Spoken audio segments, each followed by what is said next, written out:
belligerent Stalin addresses a closed party session in October 1925. He declares war on Russia's farmers.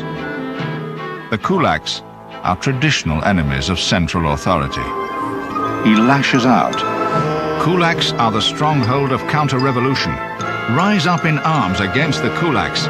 Liquidate the kulak class. A little over 50 years ago, the Club of Rome published the Limits of Growth report. And it came to a drastic conclusion. Stop economic and population growth, or else our planet will not cope.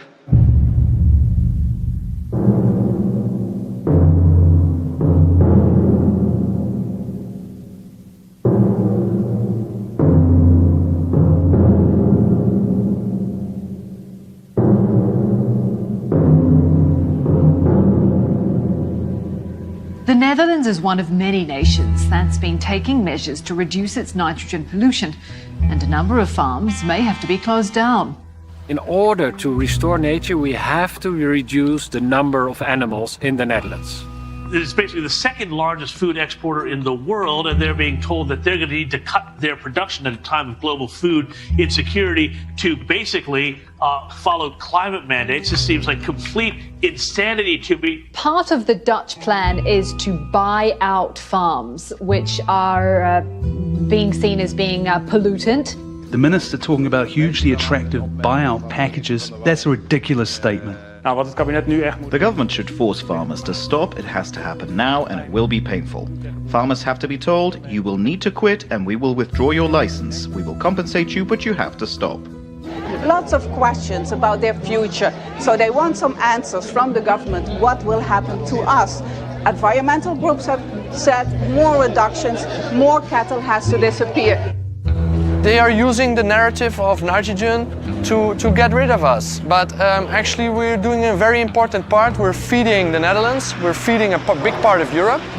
So the population is rising, so consumption is rising, but we want to cut production. This is very illogical.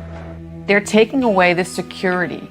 And of course they have all these ideas about where we could get our food from in the future, but this is not at all reassuring. What if people just were encouraged to eat less meat or to, eat less dairy? Bill Gates and big names in Hollywood are pushing to eat bugs as a way to prevent climate change. Bugs are high in protein and could replace the high intake of beef, chicken, and pork. Critics against eating meat say raising these animals is adding to pollution. And as the world tries to cut back on pollutants to save the planet, people's source of food could be affected. The intention sounds so great. Everybody wants to save the planet, save the earth. Great, great, great. It's just like praise God. Praising God is always great. But if you look at the consequence, it just means you make everything so much expensive that you create abject poverty you destroy the middle class, you make the lower class even poorer, and you only have a small elite in their networks. You had a member of the Bank of England who openly said in an interview, well, we have to make peace with the fact that we will be poorer in the future. Now, that's easy for him to say, but if we look at the history of revolutions, both ancient ones and more modern ones, this is how it starts. People do not accept forever that they're simply gonna get poorer, poorer, and poorer, and that their children will be worse off than they were. At some point, that anger will turn against the political system. Greenpeace says compensating farmers on a voluntary basis won't lead to a big enough reduction in nitrogen. Ministers en mensen van grote natuurorganisaties, zoals Greenpeace, de Vogelbescherming en Natuurmonumenten, gaan er praten over de stikstofplannen. Het probleem wordt alleen maar erger, dus je moet gewoon nu wat doen. Boze boeren die op verschillende plaatsen in het land protesteren. De boeren voeren ook vandaag weer actie. Op dit moment wordt de brug op de N233... The manure is in the Netherlands, which is ammonia, which is a form of nitrogen, which is bad for the environment, bad for nature. And they have declared that nitrogen is the major problem. Well, I'm an expert in nitrogen, and I dare to say it is not.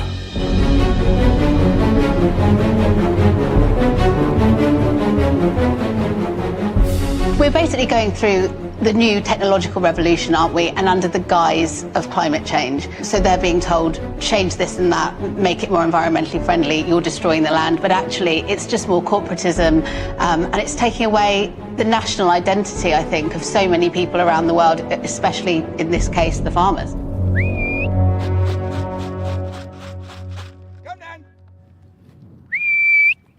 Come then! Come then! Come then!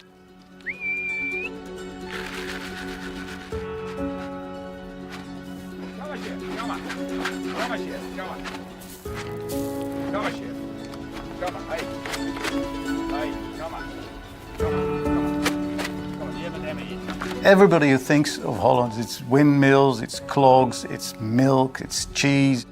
Our country is based on agriculture. We are famous for walking on wooden shoes, on clogs, and we are also very famous for our cheese and milk production. We have around, I think it's 60,000 farmers in the Netherlands. Everyone, even if you live in the city, like in Amsterdam or in Rotterdam, after a 5-minute drive, you will see cows, you will see farmland. I mean, it's so ingrained in our society, in our way of life, that farmers are a part of our culture. Everyone has someone in their family who was once a farmer. This is my dad.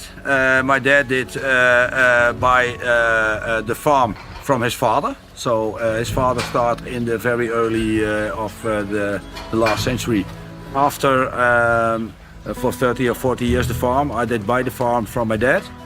And now I'm the farmer on this farm. The government has taken the stand that we do have a huge problem with nature, and that due to EU regulations we should save nature, and now they want to solve that problem by simply eliminating a large amount of farms. The major thing that kicked our movement was when Tjeerd de Groot, one of the leaders of the D66, came up with the idea to shout out loud in the media that the best plan for the Netherlands was to cut half of the animals. So he wanted to get rid of half of the livestock of the Netherlands. We are the second biggest party of the Netherlands, and we really have negotiated with other more conservative parties on a new chapter in the Dutch agriculture policy. They said in 2019, they said publicly that they want to get rid of half of the farmers, half of the animals and half of the farmers. When this injustice is put over the Dutch farmers, a lot of people stood up. Thousands of Dutch farmers are rallying against the government on their tractors.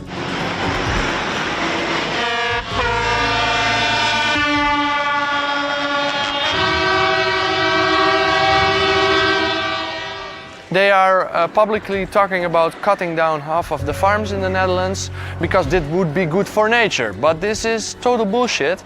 It's a crock of shit. It's bogus. It's a false ideology.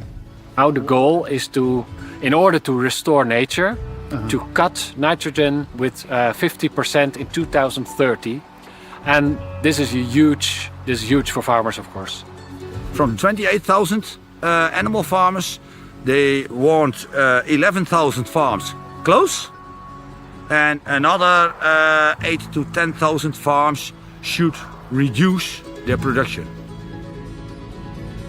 The effects of this nitrogen policy is devastating. I mean, there's just no other way to look at it, I think. It has been put forward so rapidly, farmers had to immediately comply to these crazy, impossible demands, really.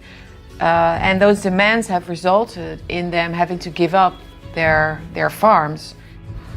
Why need to go my cows? Why my farm need to close? Our intention is to explain why this is so important for them and for nature, but not to change the goals of the policy. That's not the case. It's not going to happen.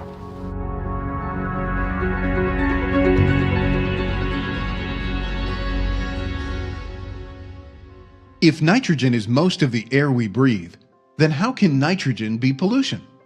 It's not like a toxic chemical that we should eradicate. And nitrogen is a completely natural compound in nature. Without nitrogen, we would not be there. Nitrogen is also necessary for things to grow. These are the three macronutrients that are essential for plant growth: nitrogen, phosphorus, and potassium. Nitrogen gets top billing because it's responsible for keeping plants green, which is why fertilizers for grass tend to have a high N factor. Nitrogen management is an integral part of environmental policies in quite a lot of countries. Political agreements since 1990 has substantially reduced nitrogen oxide emissions from the European part of our region. Local nitrogen pollution hotspots will require a cap. They'll actually require a reduction below the current level.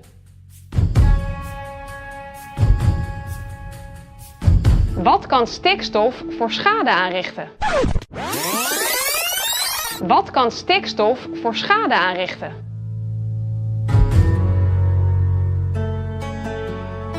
Die stikstof verrijkt de bodem en dat heeft als gevolg dat planten die weinig stikstof nodig hebben verdrongen worden door planten die juist heel hard groeien door stikstof. Denk bijvoorbeeld aan de orchidee die overwoekerd wordt door de brandnetel. Die stikstof verrijkt de bodem en dat heeft als gevolg dat planten die weinig stikstof nodig hebben verdrongen worden door planten die juist heel hard groeien door stikstof. Denk bijvoorbeeld aan de orchidee die overwoekerd wordt door de brandnetel. The nitrogen is only a problem for a few plants. And there are certain plants that don't like it and they disappear. Other plants like it and they appear. So basically what you're doing is changing nature. Doordat sommige planten hier extra goed door groeien. Zij overwoekeren de kwetsbaardere, zeldzame planten. De natuur heeft onder andere last van de neerslag van stikstof. Doordat sommige planten hier extra goed door groeien. Zij overwoekeren de kwetsbaardere, zeldzame planten. Wanneer is iets natuur? Is als het met een grote mate van vrijheid zelf kan groeien. Ja.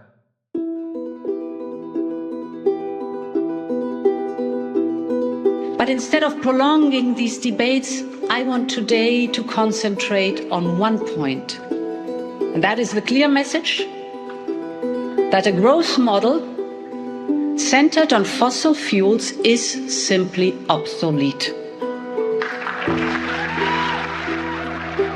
We are governed by incompetent people, but we have to face the fact that in the past, previous generations made us so rich that we could afford to be stupid, but gradually we are no longer that rich to afford to be that stupid. Yeah, if we look at the Netherlands, livestock is actually the biggest source. It's responsible for about 65% of all the emissions that precipitate on our protected natural areas.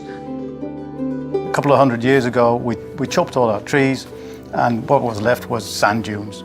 In Holland, we are a densely populated country, and we don't have nature. We've got a big garden. In Europe, we have the special protected areas, which we call Nature 2000. They were selected according to the special species or habitats we were there. Natura 2000 is the largest network of protected areas in the world.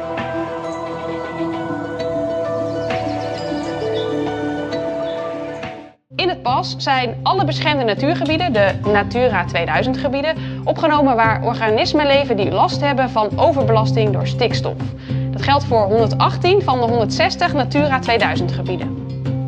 You have to go back maybe 25 years when some silly civil servants went to the European Union and they said, well, we've got nature, but our nature, we call them sand dunes.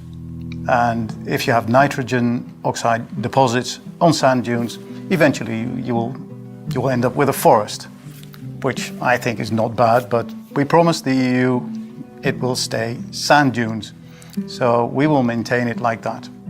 We had a lot of problems with nitrogen rules because our farm is near to and in Nature 2000, and that is really a problem for us. This is my land, I'm owner, but this is also nature land, Nature 2000. In this area, The government say we need to reduce 95% of the nitrogen who's coming out of the stables. The government is picking on the farmers, much too much. That is absolutely not necessary to save nature. Thousands of Kulak families are rousted from their homes. Their land, grain, implements and livestock plundered.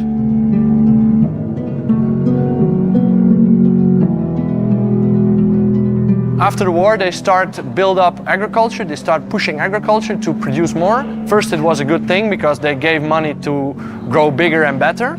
But now they're using the money to control us. For example, I can't choose the crop that I want to grow.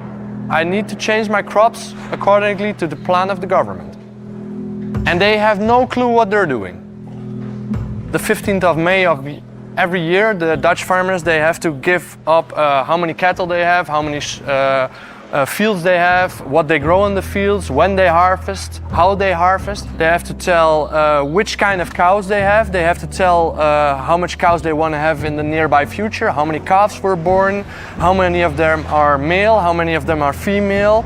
Yes, it's crazy as that. It's never ending. They want to know everything. So you have to test the manure? You have to test the manure, yes. Every time? Every time, every time. Every time we have to test the manure, how much phosphate is in it, how much ammonia is in it. So that's crazy. You can't take manure to your neighbor's farm? No. Without laboratory tests? That's correct. That's correct. And since how long have they been doing that? Well, that's for probably 20 years now. It's so complicated. It's not anymore possible for me as a farmer to report them. We have to put it by an administration who have to do it for us, and well, that is about somewhere between 5,000 or 10,000 euros a year costs, which well, we don't get nothing back for it. It's no use. It's only more costs and less income for me as a farmer. In the search for contraband, every home is ransacked.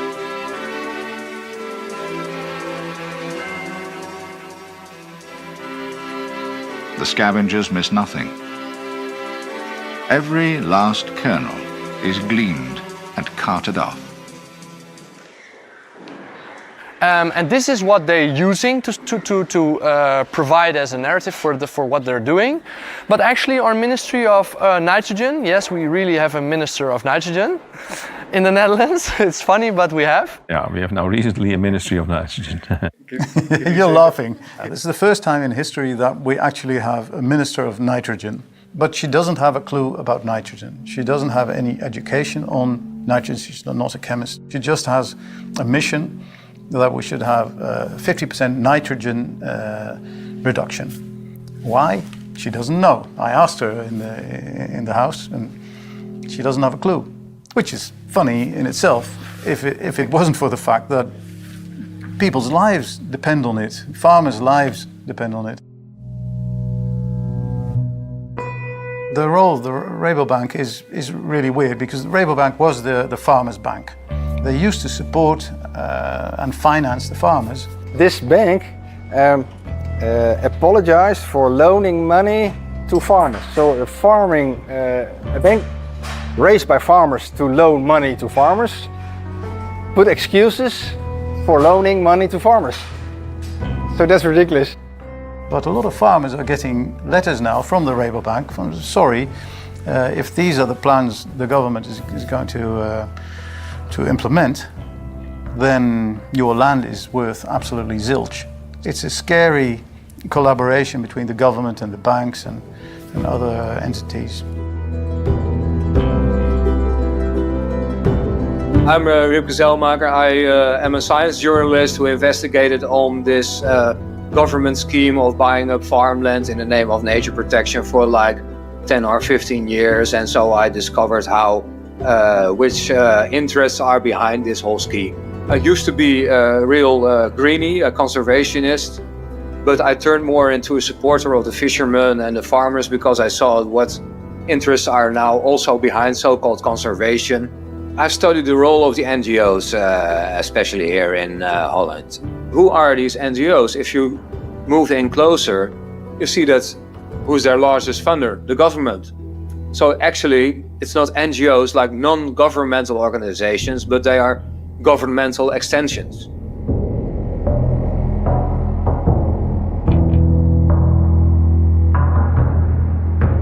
I do the same as the nature organizations do in Holland. Why need to go my cows? Why my farm need to close? After that, there are coming some other cows back in this area. Not from a farmer, but from a nature organization. And they need to eat the grass. So what's the difference? I think it's very strange that a farmer is not allowed to do it, and a nature organization can do the same as I do, and they have and then there is no nitrogen problem. But what do these NGOs do for these people? They make a political issue constantly of something that is only in the interest of the 1%. They use NGOs, they pump them full with money to promote policies that, well, 99% of the population does not care anything about. All subsidies to NGOs needs to end.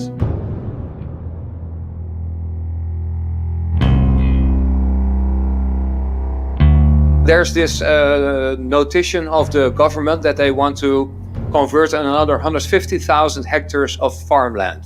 They will use 25 billion euros of taxpayers' money to buy up farmland again under the flag of nitrogen. Yeah, we've got a nitrogen fund, which is 25 billion. And we've got a nature fund, which is 35 billion euros. How is that going to be spent? Or? Well, it's going to be spent by buying out farmers who want to stop, by helping them with technical aids, so you can have innovations to reduce ammonia emission, but also to better care and better manage our nature areas. And now suddenly we're wasting billions and billions on a nightmare. Because of the huge amount of animals on a very small surface, we have this ammonia problem. And so the idea is now that our nature has to be restored due to regulations, European regulations. The real reason is there are EU regulations. We have to stick to those. Whether we have translated them in the right data is another story.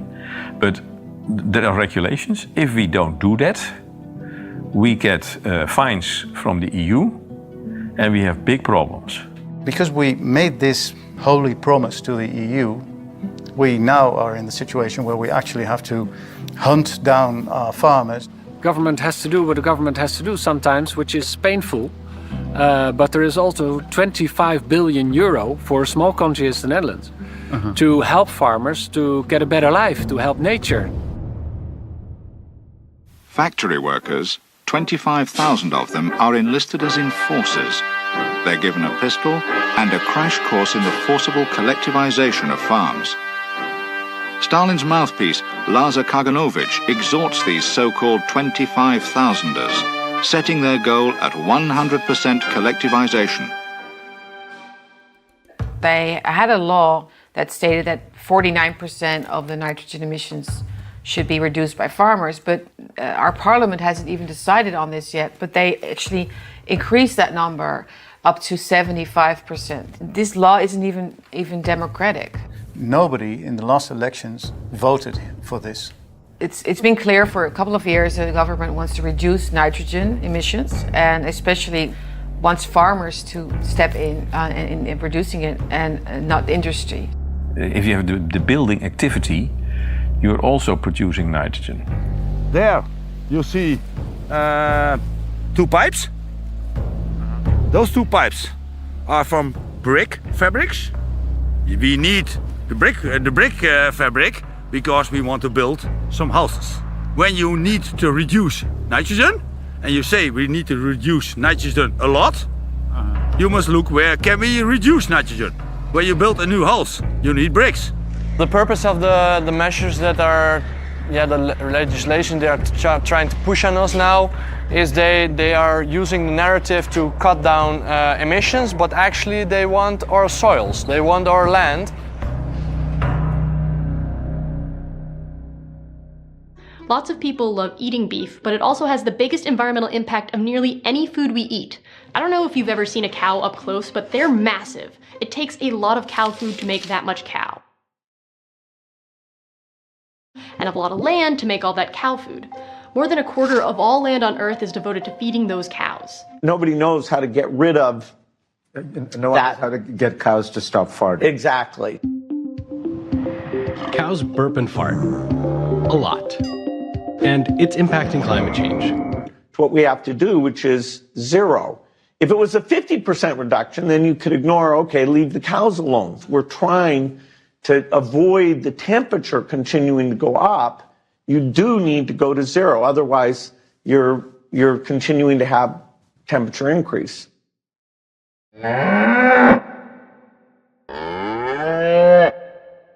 Bill Gates has been secretly buying up all the farmland across America and is now the largest farmland owner in the United States.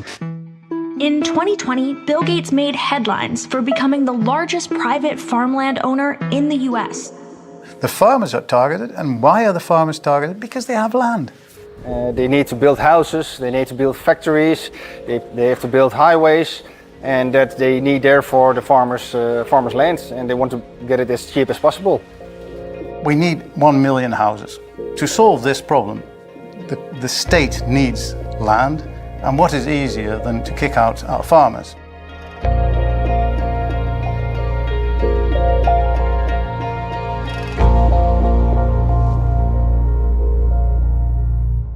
Agricultural food giant Cargill plans to start selling wearable devices designed to curb methane emissions from cattle.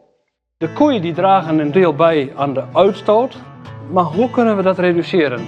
Onder andere hebben we het dan over de ammoniakuitstoot. Er zijn ontzettend veel bedrijven bezig met de vloer, met luchtwassers, etc. Raakt. En op die manier, als je deze zenuwbaan op deze manier raakt, dan gaat de koe spontaan plassen. Dan krijgt hij een zenuwreflex waarmee hij een plasneiging krijgt en onmiddellijk zijn plasje gaat doen. We hebben vanuit Hanskamp een uniek koetoilet ontwikkeld.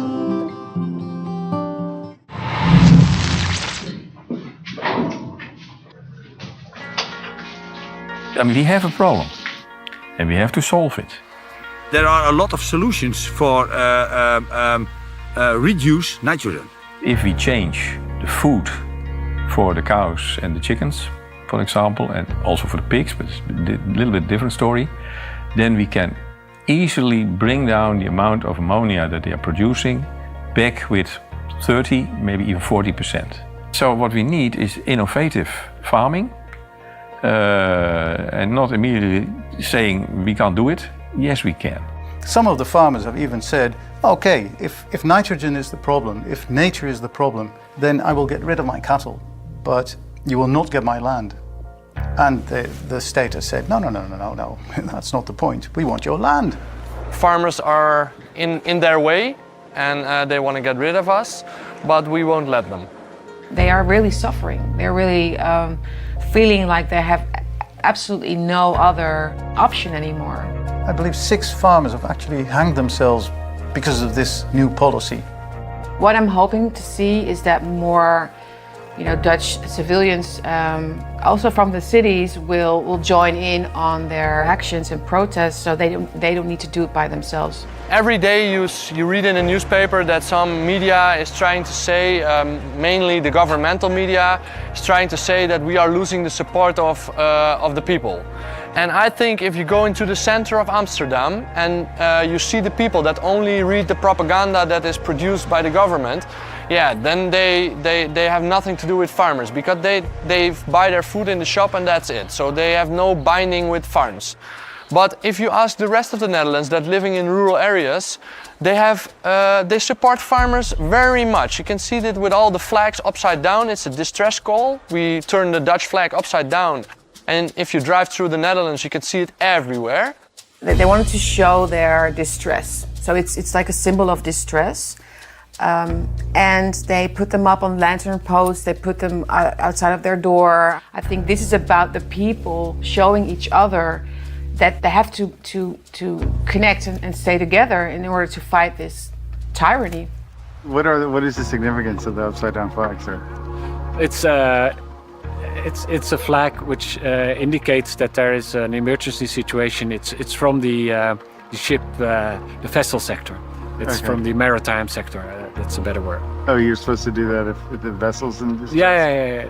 That's the traditional form of saying there's an emergency. So. Do you think there's a distress, or maybe there's certainly distress, yes. But I guess you guys have different opinions on. We have different opinions. They use false pretense to force their own agendas and force their own ideological ideas. Under the guise of democracy and liberalism, they are taking away rights. And most people are fine with it because they feel this sort of responsibility, maybe, because it's so progressive to care about the climate. So they're willing to actually sacrifice their own well-being. Even well-educated people very often don't actually have the common sense to sit down and relax and think, well, what this government official, what this minister is saying, is it true? Well, very often, no, it's not true. Our Minister of Climate, he has said in a TV show, he has said nitrogen is like a toxic blanket that is covering nature and that makes it impossible for plants to grow. That is not a scientific explanation of nitrogen. It's all made up to create an atmosphere of fear, and then once the people are frightened, you can do whatever you want with them. Many people, the masses, I would say, like to be told what to do in order to be safe. So we've paid a really, really high price for this because we gave up all our freedoms to feel safe, and obviously this safety is also very fake because you can't be safe without being free. It's not about saving the planet, it's about government control, because that's in effect what is happening. Our basic values were all built around the fact that an individual determines his or her own life and is responsible for his or her own children and his wife and his house, and you determine your own life. Whether you die or live, you determine that yourself. And the transition that we're making is from this freedom of the individual to a collectivistic or Marxistic or communistic or socialistic sort of structure. We're sleeping, and we're in this transition, we're in this silent revolution, and I think it's very scary. In de stikstofplannen staat dat er in 2030 veel minder stikstof in Nederland mag zijn. Te veel stikstof is niet goed voor de natuur. Die stikstofuitstoot die moet omlaag, die moet flink omlaag. Misschien moeten sommige boeren hun bedrijf opgeven, maar veel meer boeren moeten hun bedrijf veranderen, natuurvriendelijker maken. A lot of farmers, but also just Dutch citizens, are realizing that this nitrogen crisis, or the climate crisis in general, is based on fraudulent models. Stikstof is er in meerdere verbindingen en ammoniak is er daar één van. Nou, er komt vooral heel veel ammoniak vrij door de landbouw, door de mest van dieren. Die wordt verspreid in de lucht en slaat vervolgens weer in de natuur neer. De natuur heeft onder andere last van de neerslag van stikstof.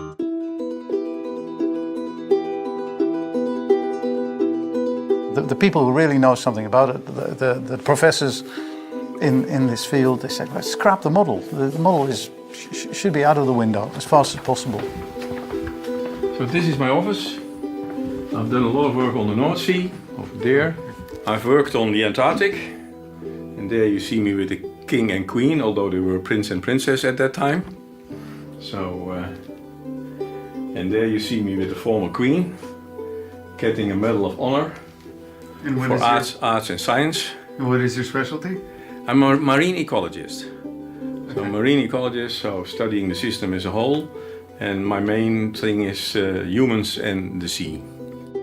When I retired, I became member of a Dutch political party, and well, I started on working on the nitrogen there, and I said, okay, this is the data are not right, and we should do something. And besides that, I think that you're overdoing the damage that nitrogen is doing to nature. There is a problem, but it's not as bad as you are claiming all the time. The idea of these people is there is a problem everywhere, so we have to solve it everywhere. And there is this holy belief that if you release these nitrogen compounds at a certain spot, it will go across the whole country. But that's not true. And so then you have a different view, and then there's a model. So they have built a model, which is rather shaky. They state that the nitrogen model is not suited to calculate the things you would like to calculate with. You can use it for analyzing where the problems might be and as a scientific tool to understand the processes better, but it's absolutely not capable of calculating the data on which to base your measurements against the farmers. It's bullshit.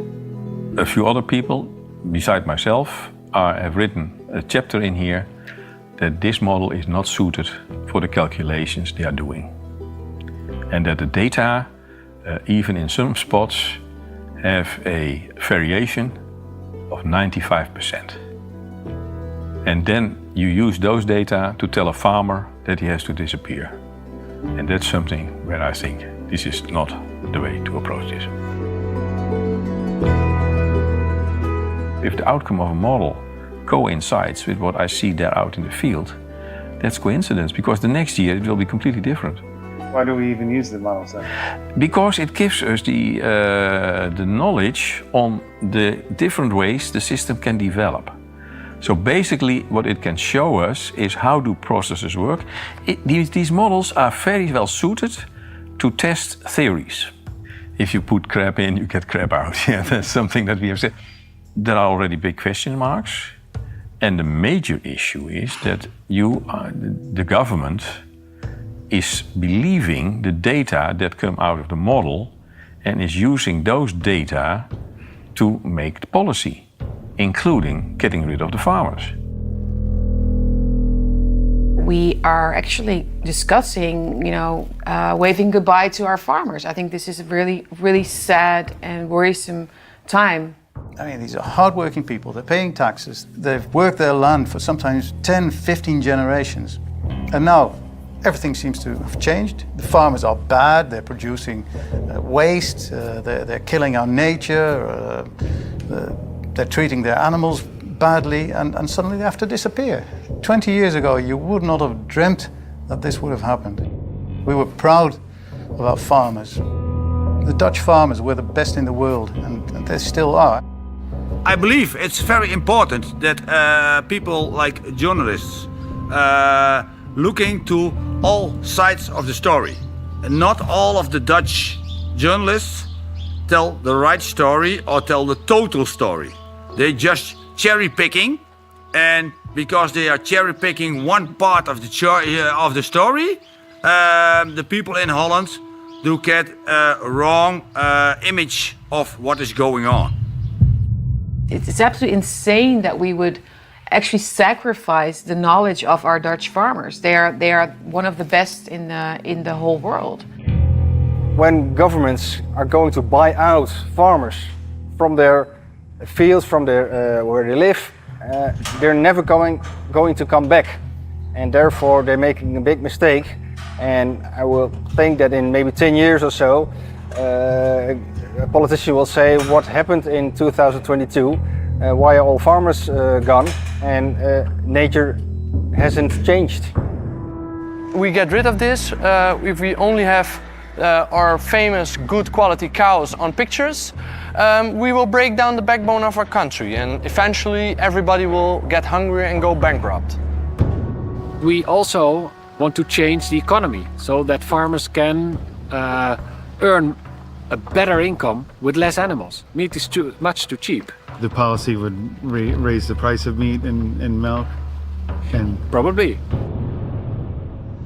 By 2050, there will be 10 billion human mouths to feed. So will farming and eating insects help solve one of the 21st century's biggest challenges? I am here to reveal my hidden talent, eating micro livestock, cornworms. They're still alive. So here we go. Have some mealworms. I'm telling you, I'd win Survivor. It's not about nature protection. Only the ones who in this process have acquired the most money will have the ruling power. It comes down to control of resources in the hands of the few. Look at the power of the NGO's. Who do they really support? Who's pumping money into them? It's always government and billionaires doing it. En de minister die schreef vandaag dat ze een verkenning heeft gedaan naar mogelijke maatregelen voor Natura 2000 gebieden. Daar staat namelijk in dat zij een vertrouwelijke vraag hebben gehad vanuit LNV om in het kader van het transitiefonds landelijk gebied een quickscan te maken van kansen en herstel. So this is the relation between the government and NGO's. To an extent you can sell the public, you can buy the public opinion by these NGO's. And this is what really happened in Holland, but also in the US. Well, we've now seen Brussels approving these plans for the Dutch government to forcibly buy out livestock farms to cut nitrogen emissions. But get this, as part of the deal, the farmers would not be able to ever farm anywhere in the EU again. It begins with speaking out and organizing and reaching out maybe even to people in other countries, and because it isn't a Dutch issue, it's a global issue. Canada is now apparently going down the same route. The Canadian government under Justin Trudeau, well, now he wants to impose drastic climate change restrictions again on farmers, again using the nitrogen excuse to crack down on food production. This just seems like complete insanity to me. No less than the future of Irish farming is on the line. The move towards cutting emissions by 51%. There's a lot of politicians out there, talking about carbon targets and that there'll be no compulsory cull, but we don't see that happening. We see them culling through the back door, be it through the nitrates regulation. I don't know how we got politicized when it comes to two of the most important things you have to have for prosperity. You got to have food and you got to have energy. Nobody disputes that, and yet they become, very partisan issues. We are in the grip of a common psychosis, which is expressing itself primarily in we want to turn against everything that makes civilized life possible. Agriculture contributes about 33% of all the emissions of the world. We can't get to net zero.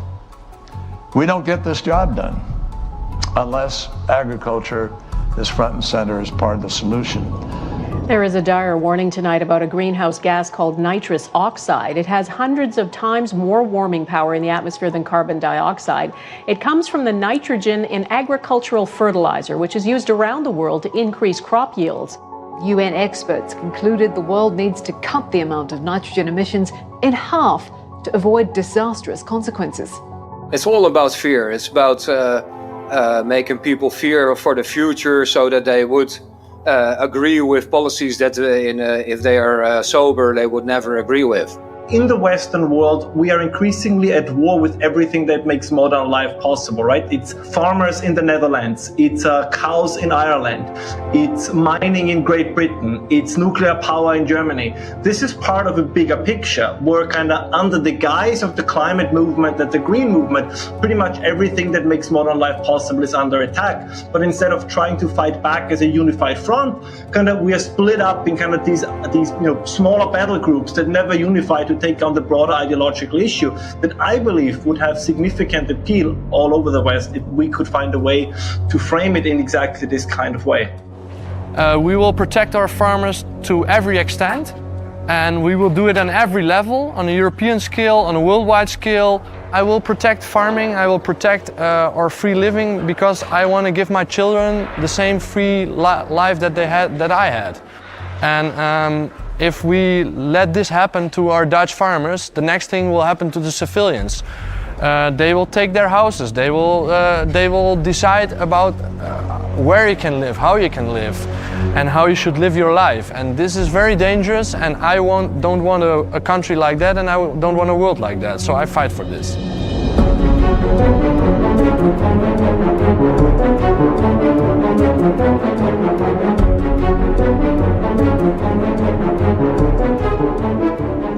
For the remaining farmers, anything is preferable to what they have witnessed.